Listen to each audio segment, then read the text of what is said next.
नमस्कार, मैं डॉक्टर नितिन।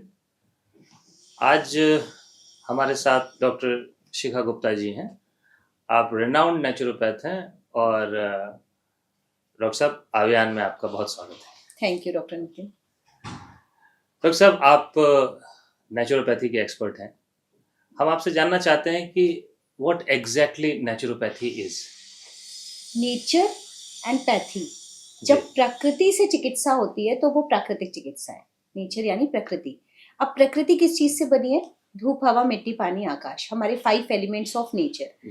जब हम इनको चिकित्सीय रूप में यूज करते हैं, मतलब यही हमारे लिए ड्रग है, यही हमारे लिए औषधि है। जितनी जल्दी हम इनको समझ लेंगे, ऐसा समझ लेंगे, उतना अच्छा होगा।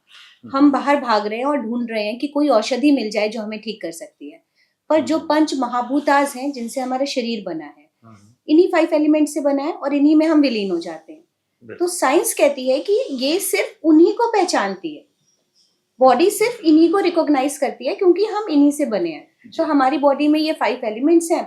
जैसे जैसे वो खत्म होते हैं, क्योंकि हम अगेंस्ट नेचर जा रहे हैं, हमारी लाइफ स्टाइल ऐसी है कि हम नेचर को नहीं कैरी कर रहे हैं। हम सनलाइट में नहीं हैं, हम मड अर्थिंग नहीं ले रहे, मड के पास नहीं हैं। हम जो भी नेचुरल चीजें हैं उनको ना खा के उनको अननेचुरल करके खाते हैं। इसी तरह हम एयर ब्रीदिंग कर रहे हैं तो पॉल्यूशन है बहुत ज्यादा, एनवायरमेंट हमारा अच्छा नहीं है। तो हम कोई भी एलिमेंट का हमारे अंदर नुकसान हो रहा है नहीं, कमी है। और वो जैसे जैसे कमी बढ़ती है हम प्रॉब्लम में आते हैं। तो जब हम इन्हीं 5 तत्वों को उठा के आपको एज ए ड्रग सिखाते हैं या ठीक करते हैं थेराप्यूटिकली, तो हम कहते हैं हम नेचुरोपैथी कर रहे हैं, या नेचुरोपैथी सेंटर में आप आए हैं, जहां पर हम आपको मिट्टी से चिकित्सा करेंगे, पानी की चिकित्सा करेंगे, सूर्य की जो किरणें हैं उनको ऐसे एब्जॉर्ब कराएंगे शरीर पे कि आपके शरीर पे पड़े। तो ऐसे करके हम स्पेस थेरेपी है, तो इन 5 तत्वों से इलाज करते हैं। जी जी, बहुत अच्छा। डॉक्टर साहब, आप एक सफल नेचुरोपैथ हैं। मैं जानना चाहूँगा कि what made you choose naturopathy as profession. ये मैं कहूँगी ईश्वर ने चूज किया है।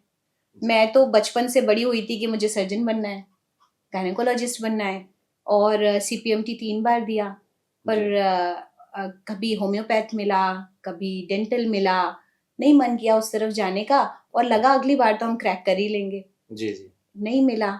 फिर लगा कि डॉक्टर बनने के लिए निकले थे तो चिकित्सक तो बनना ही है किसी भी तरह। अचानक से कुछ हाथ में आया कि नेचुरोपैथी कर सकते हैं, जी और उस तरफ बढ़े और बढ़े तो आनंद आने लगा। जी। फिर आनंद की सीमा ऐसी रही कि जब हमने देखा कि यहाँ तो बिना दवाओं के इलाज होता है, बिना किसी औषधि के इलाज होता है, और ऐसी ऐसी क्रॉनिक इलनेस ठीक हो रही है, इसका जो आत्म संतोष था आप कह सकते हैं, वो अद्भुत था।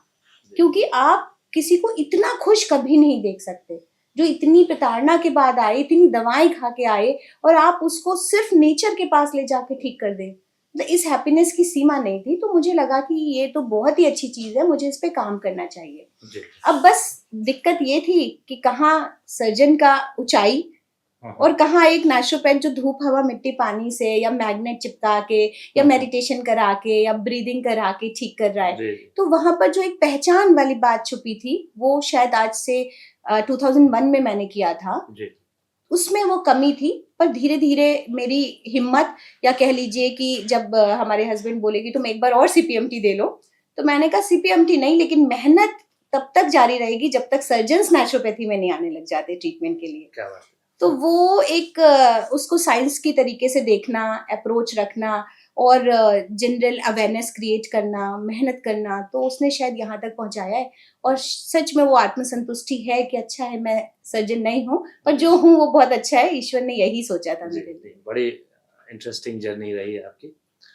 डॉक्टर साहब, मेरा सवाल ये है कि आप जब अपने प्रैक्टिस में होती हैं तो किस तरीके के पेशेंट्स मोस्ट कॉमनली आपके पास आते हैं, जो आपको लगता है कि ये ग्रुप ऑफ पेशेंट जो है ये नेचुरोपैथी में सबसे ज़्यादा अप्रोच करता है। और उसी में एक सवाल और आगे है कि नेचुरोपैथी किस तरीके के एलिमेंट्स को सबसे अच्छी तरीके से ट्रीट करती है। अगर हम आपके पहले क्वेश्चन का इलाज मतलब बात बताएं कि कौन से पेशेंट्स आते हैं जी, पर मैं इसका आंसर देना चाहूंगी कि किनको आना चाहिए। जी, आना चाहिए आपको फर्स्ट एड की तरह नेचुरोपैथी में। ओके, आते हैं टर्मिनल इल पेशेंट्स, मतलब जब अच्छा। आपकी सब जगह से जवाब दे दिया गया, लिवर सोरेसिस हो गया, रिमेटॉइड बहुत बड़े स्केल पे बढ़ गई, हाँ, तब आप आते हैं। जबकि आपको जब ऑस्टियोआर्थराइटिस में और सर्जरी डिक्लेयर हो गई और एजिंग आपकी 70s पहुंच गई, आप तब चाहते हैं कि हमारे नीज ट्रांसप्लांट से बच जाएं और हम पहले जैसे हो जाएं।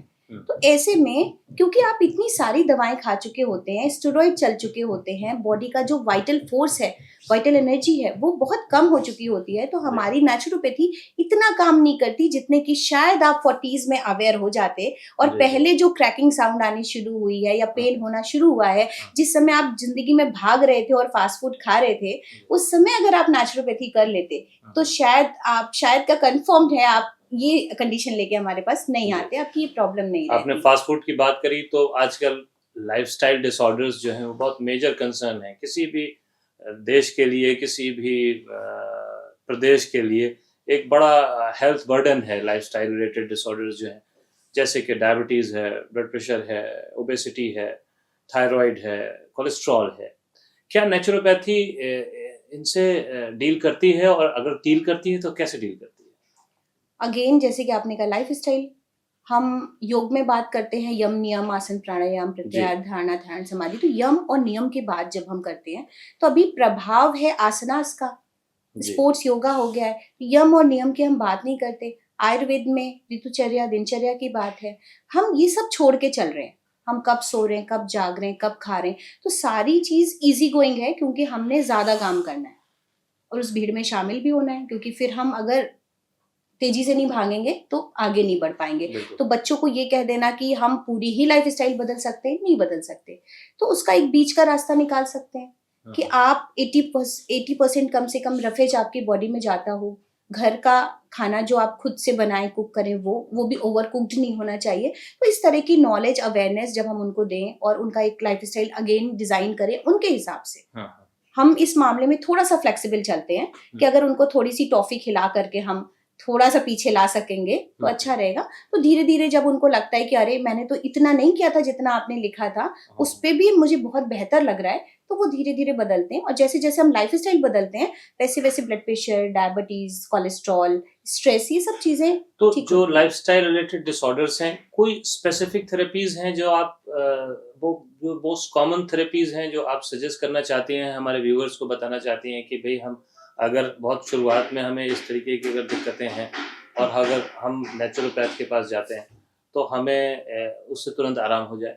जी, पहली बात तो बेसिकली अपनी डाइट बदलनी चाहिए।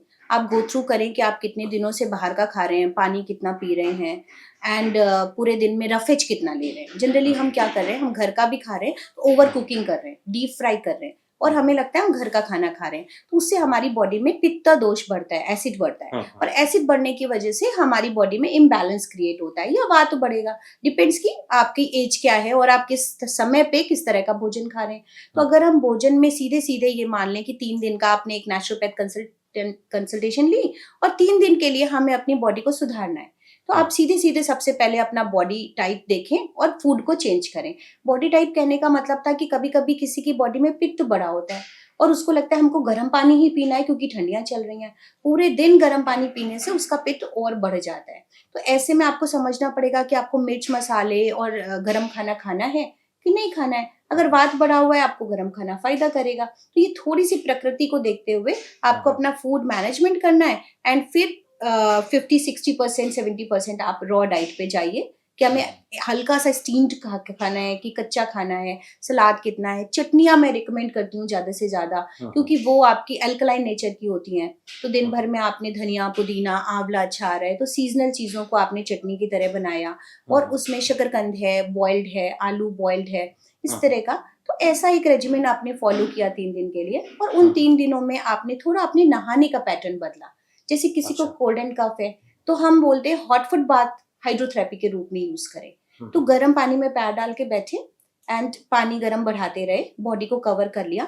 सेम टाइमिंग्स में जैसे आपने पानी का टेम्परेचर धीरे धीरे बढ़ाते हुए 42 डिग्री ले गए, तो सिर पे आपको थोड़ा एक ठंडा पानी स्प्लैश करना है, नॉर्मल पानी।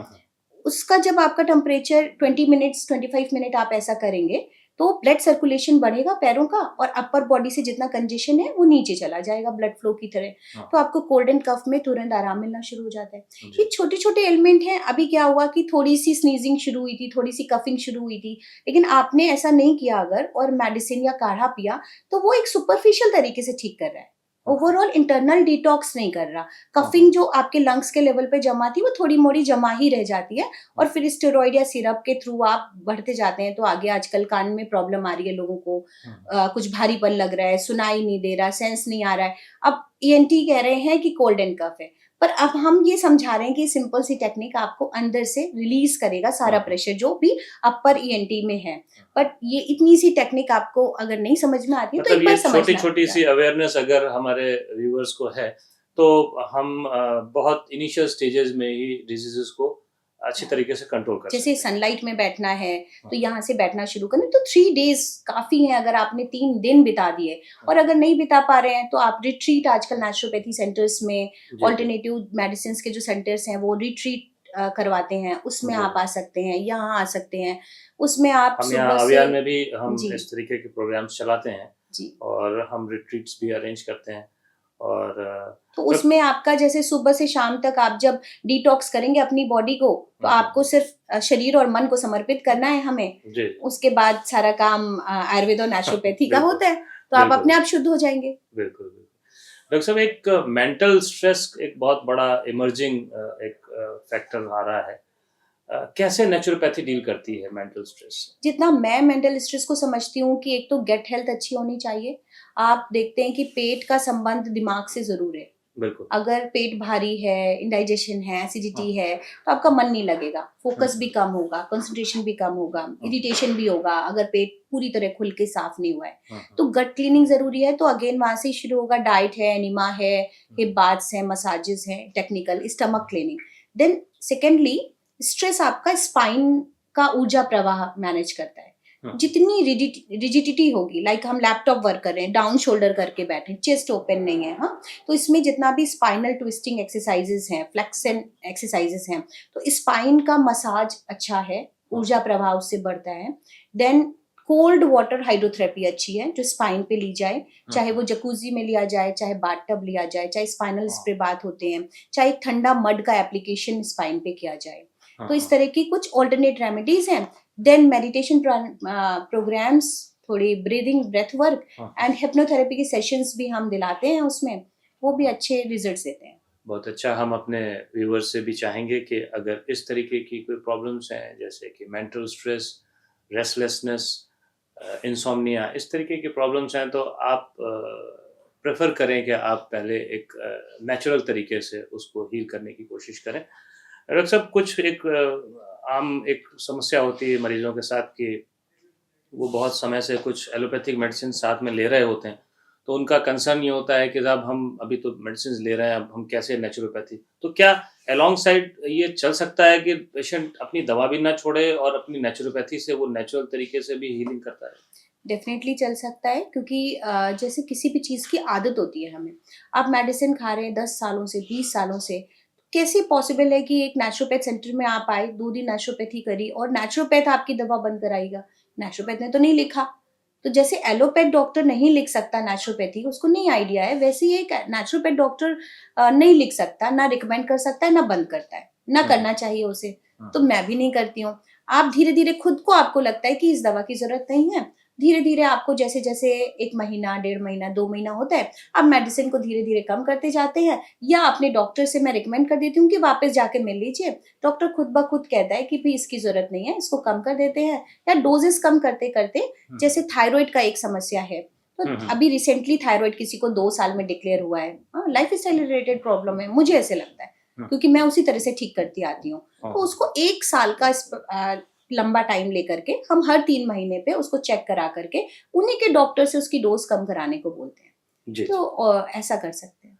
बहुत अच्छा डॉक्टर साहब, बहुत अहम जानकारी आपसे मिली और मुझे उम्मीद है कि हमारे व्यूअर्स को भी बहुत अच्छी जानकारी मिली होगी। तो डॉक्टर साहब, हमारे शो में आने के लिए बहुत-बहुत धन्यवाद आपका। Thank you doctor Nitin, thank you.